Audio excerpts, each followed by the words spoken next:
Hello, everybody. I'm Nick Smith, and I'm supposed to be at a book signing right now at the Book Peddler in Pensacola.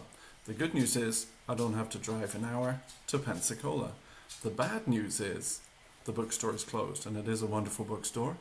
You can find them on Facebook, the Book Peddler, and check them out. So instead of obviously being at the store in person, I did want to just read some poems from the book I was going to take there, which is called Songs for Persephone. And this started off as a chapbook. There's a company in New Orleans called Tilted House, and they were looking for chapbooks, books of poems or short stories to put together, and I wanted to have a theme and put some poems in a bundle for them. And this book was inspired by Persephone. You can just see the back of her head right there on the front cover of the book. All right. I've been writing poems since I was a little kid, and I grew up in Bristol, England. At the time, there was no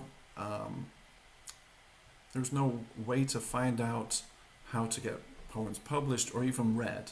I had no idea. Neither did my family.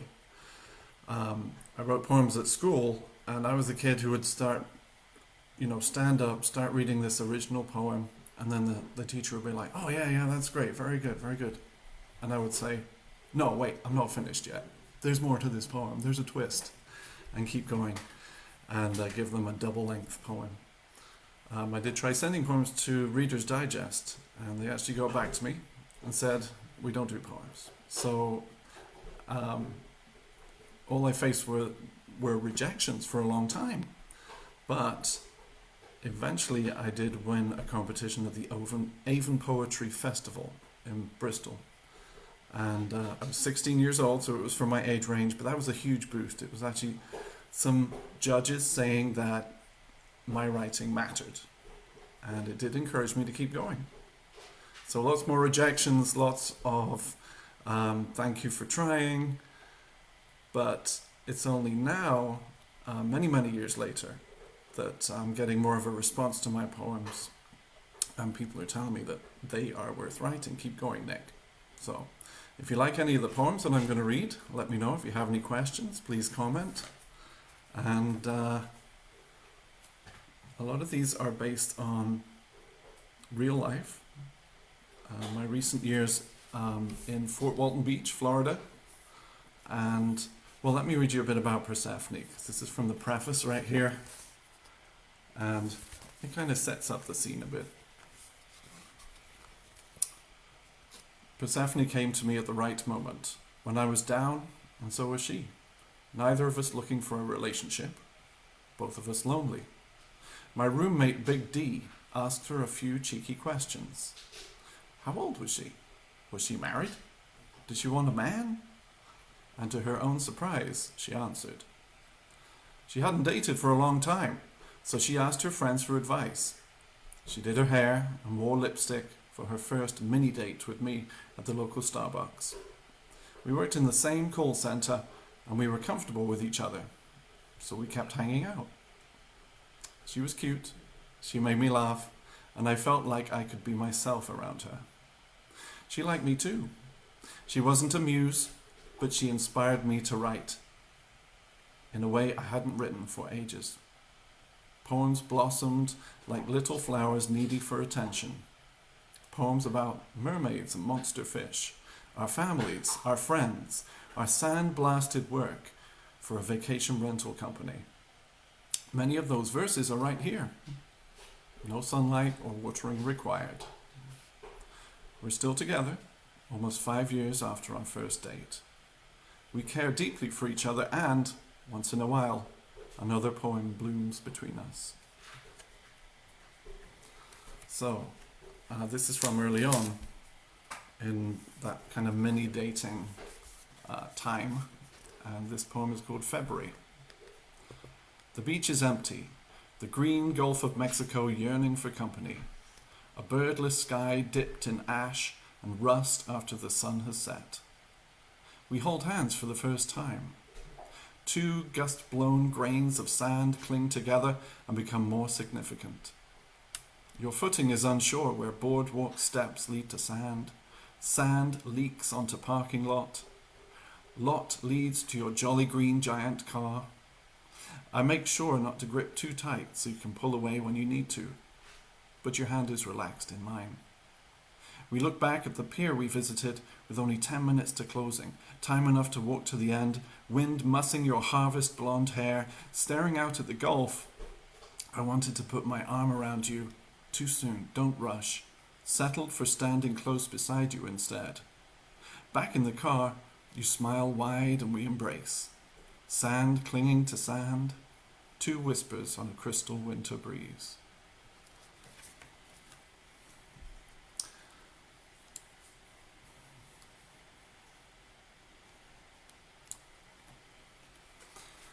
Now, I used to work the swing shift at the call center, so I wouldn't finish till midnight. What do you do after midnight for fun? Well, of course, you go sing karaoke at a dive bar. And there's one in Fort Walton Beach called the International. So this poem is called Karaoke Night at the International. Under pink karaoke lights, we dance the Harlem Shuffle, close, following the directions of the international DJ. 2 microphones hitched to a post scare us, dare us to duet right in front of the workmates we've dragged to our bar, opening our 2 a.m. secret clubhouse to strangers. Baby, the Korean bartender doesn't need a mic, hollering for the next survivor to sing with Gloria Gaynor Gloss, or a couple to conjure a surprisingly romantic take on No Woman, No Cry. The old folks squat around Asshole Corner, commenting by ignoring our sounds, grumbling into their bitter pints, stepping in only for a quick echo of Elvis Alehouse rock. Goons play pool, Sinatra crooning his cues next door, hoarse voices in the smoky darkness. Bikers singing Faith Hill, our buddy Jeddy belting Proud Mary. We don't have the best voices in the bar, we know our Bud Light limits, though I'll belt out one hell of a Bond theme. From Russia with love, if you offer to stunt drive me home. I read lyrics on a big blue screen, corralling a country version of Diamonds and Pearls, turning to you, nudging you to join in the sing-along. I sharpie your name on the karaoke board, so you won't chicken off. You don't. You're too busy rapping Mr. A to Z. The balding oldies quit their corner. The bikers go to bed. By 4 a.m., we're the only 2 singing, wide awake, a glorious audience for each other, taking our Waffle House diner duet beyond dawn. Now, Songs for Persephone has other kinds of poems in it, not just dating poems. Dating poems are special, but there are other poems too. One is about my hometown. As I mentioned, I grew up in Bristol. And this poem is From Bristol with Love. Little towns are special. Big cities are special. The in-between places are the most singular of all. They have grown from mucky villages to become upstart hubs, still striving to match their mighty cousins. Sipping tea in Eat My Pasty, Panama City's premier English restaurant, I see a slice of home. There's a slice of home from the dog.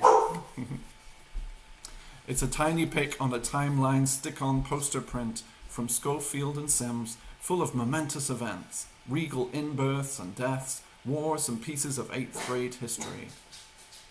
A footnote takes me one step closer to home.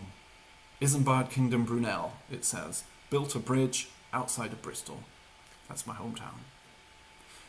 An extraordinary suspension bridge in a medium-sized coastal metropolis built by dirty pirates, dirtier slavers, fortune-cooking merchants, beer brewers, bottle makers, a bubbling hub harbouring greatness. The 500,000 citizens of Bristol, England, have fish and chips on their shoulders, singing and acting and scrolling their way from obscurity, reaching beyond St. Mary Redcliffe and Cabot Tower, like Isambard's Bridge, showing off a little. Wordsworth wrote there, Gulliver set sail from there, the place spawned Banksy, Bananarama, Daniel Day-Lewis learned his drama, and Cary Grant would have led a different life if he'd kept his Archie Leach accent. In the Union Jack Flang restaurant, the little picture of Brunel's Bridge on that Tea Time Chronicle shows a bit of Clifton Gorge where I hiked and played, the scent of brewery yeast in my perky young nostrils. I'm proud to see this piece of me tacked to a wall in Florida, where I can boast of Tricky and Massive Attack and Portishead and Being Human and even, at a stretch, Swindon's Office. At school I learned the engineering might of Isambard, and though I was too shy to even say my home address aloud, I let myself dream of steam, inventions of my own, head spanning the clouds, constructing ideas, the blueprint for now, chronicling a kingdom of my own, not so far from home. You're welcome to send me your comments. Keep it nice. Like my friend Dan says hi there. I grew up with him in Bristol. Hi back, Dan. Hope you're enjoying the reading.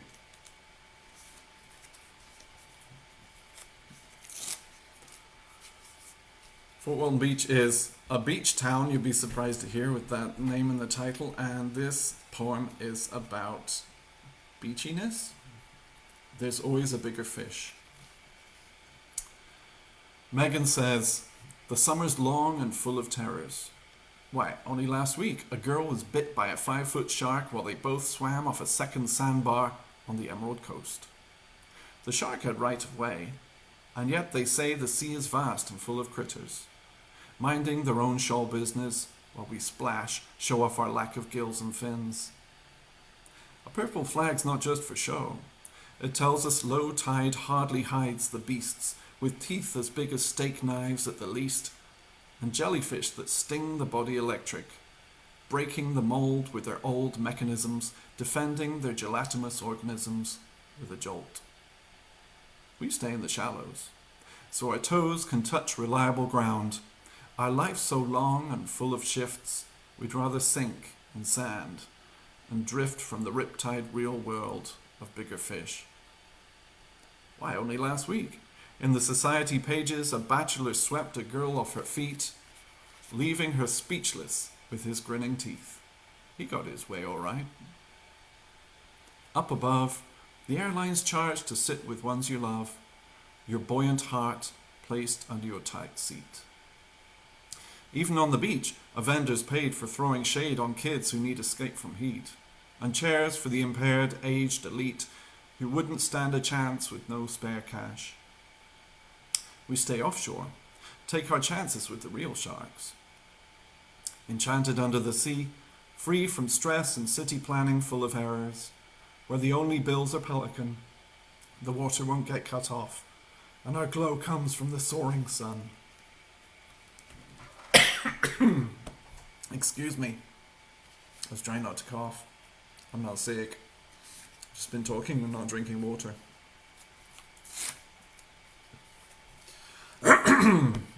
Thank you for your comments, Dan. Yeah, I miss Bristol as well.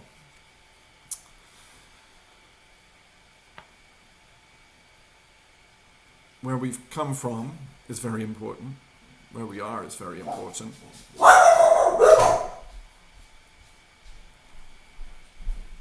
This story is about a little bit of both.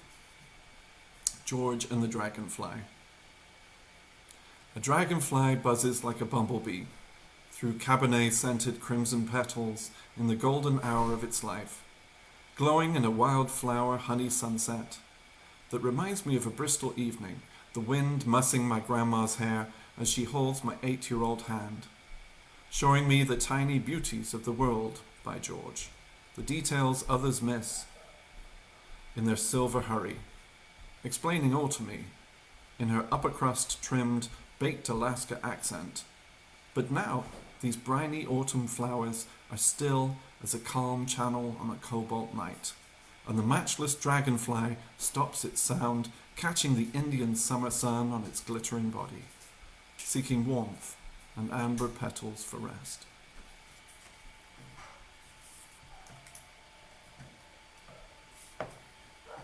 Just a couple more. And one of them I thought I would read because we're all at home right now, or most of us are at home right now. And I've been doing more housework than normal. This poem is called You Can't Take It With You. My world is a loft of boxes with crooked corners, each memory compartmentalized, some souvenirs locked up tight, other secrets spilling from an upturned crate for all to see. But that's me. One day, I'll clear the loft, sell up, but the thought of sorting all those boxes puts me off. I make more memories, cluttering up my attic nights with pretty people, making me feel inferior with their tidy lives as I try to hide my Jenga collection of quirks. I wobble. You tell me I'm oversensitive, prickling at the slightest touch, thinking too much, stacking up slights for long nights awake. We fill those nocturnes with TV distraction, sci-fi daring do, cop show action, rerunning marketing motifs from week to week. It's the only armchair vice we allocate. So when we're done, the hoarding we've enabled won't be neatly stacked and wisely labeled. I anticipate a great babbling tower of first and second-hand ideas. Routine cooking and Kardashians, pillow talk and tiny houses, doctor's trips and Doctor Who, aimless arguments, ancient aliens, love-making and great baking shows, all stored upstairs in a room we share, content with the contents, two jumbles, marking the crammed full years.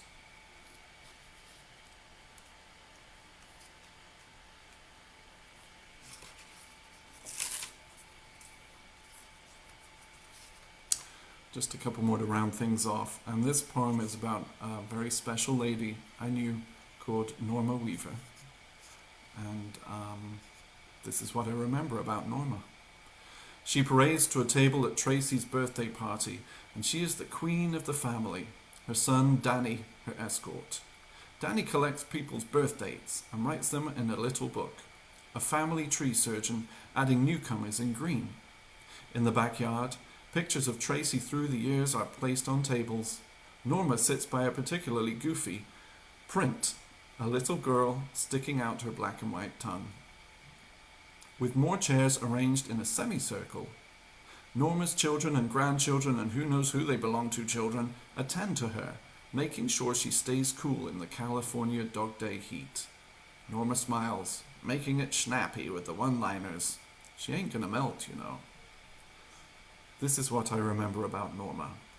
A snapshot of happy times, faded pictures, a close family gathering, Norma a gracious matriarchal Dorothy in the eye of a tornado of noisy tots, playing noisy tot games, hellos and goodbyes, Cody leaving for deployment, drink flowing, sandwiches spilled on mown lawn in crabgrass and not in crabgrass anymore, delighted Michael building a plane in his garage, sons and daughters flanking the mother they love.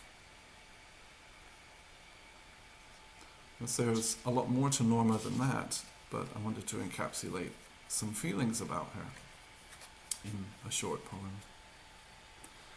And finally, right now, I'm isolating myself, and I miss my friends. I miss everyone who's watching this too. I'll see you soon. But we do get to stretch our legs. There is a beautiful nature park or nature trail near our house. And this poem was inspired by that area. It's beautiful, it's peaceful, it's the Oak Tree Nature Park in Fort Walton Beach. Colors invisible. We saw tiny sparkleberry, modest Max Myrtle, Florida anise, in the quiet, in the warmth, on the Oak Tree Nature Trail. The sign said, "Close your eyes and listen." We shut out the green woodland and the cobalt sky, held each other, heard soft breath and insistent bird song, critters upsetting the undergrowth. Eyes shut, we kissed, and the sounds stopped. We felt our hearts pulsing for eternity. When I see you again, I will drink in your sight, with a deep thirst. Close my eyes and kiss you hard. Listen for your heart beating with mine. to see more colours than the woodland world provides. Deep Brunswick, azure, carmine, the rainbow shades of our mingled souls. So, I love Persephone, and I love putting these poems together, and I enjoyed reading them for you. You can find them on Amazon, but much better would be to go to Pensacola and the Book Peddler. You can reach out to them via Facebook, or you could just wait till they open. I'm not sure when they're opening up again. But soon, I hope. I love being surrounded by books there. When I went to do a reading before, last year, I felt so welcome. It was just a real pleasure to be there, and I can't wait to go back. Well, thank you for listening. Thank you for reaching out to me, commenting, and you're welcome to ask. I hope to do this again, so if you have requests, just let me know. Message me, and we'll take it from there. Thank you so much.